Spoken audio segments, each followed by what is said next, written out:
Une compétition pour découvrir le couac, c'est l'idée géniale de Bernard qui a ouvert ses portes à une centaine de scolaires.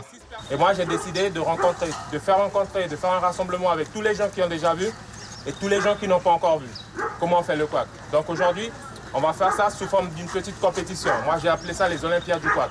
Formés par groupe de 13 équipes, ces élèves des écoles primaires, lycées et de la maison familiale et rurale de Mana vont parcourir des sentiers d'Abati. Les premières épreuves du processus de la préparation du manioc sont éprouvantes pour les premiers arrivants. Comment ça s'est passé cette première épreuve ? C'était un peu bien, mais fatigant. Oui. Qu'est-ce qui est fatigant ?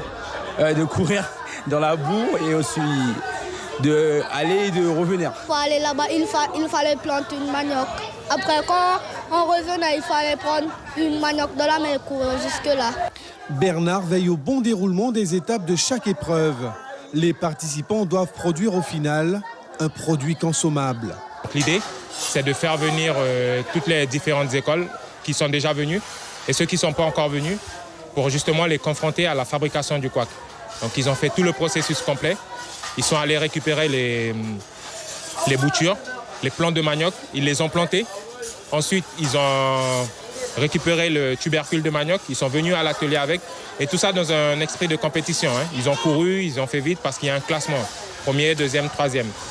Et une fois qu'ils sont venus à l'atelier, ils ont travaillé le manioc.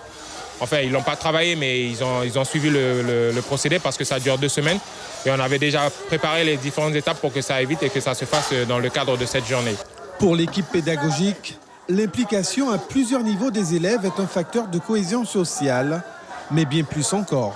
Ça peut leur permettre de penser à d'autres choses, d'envisager peut-être d'autres filières professionnelles que celles qu'ils ont eues jusqu'à présent, de découvrir quelque chose de local et de voir qu'à partir d'un produit local, on peut monter une entreprise aussi. Le couac, c'est quand même quelque chose qui est très culturel ici, étant donné qu'on est dans une école mono-ethnique. Ça leur parle beaucoup plus que si on les emmenait fabriquer des bougies, n'est-ce pas ? C'est plus intéressant de fabriquer du couac. Donc ça leur montre toutes les différentes étapes de fabrication. Et puis le fait que ce soit une compétition, qu'ils soient obligés de travailler par équipe, c'est vraiment, à tous les niveaux, c'est très très positif, quoi. Après les efforts, rien de mieux qu'une dégustation collective des participants qui ont produit une centaine de kilos de couac. Suivez l'info sur Guyana Première, télé, radio et Internet.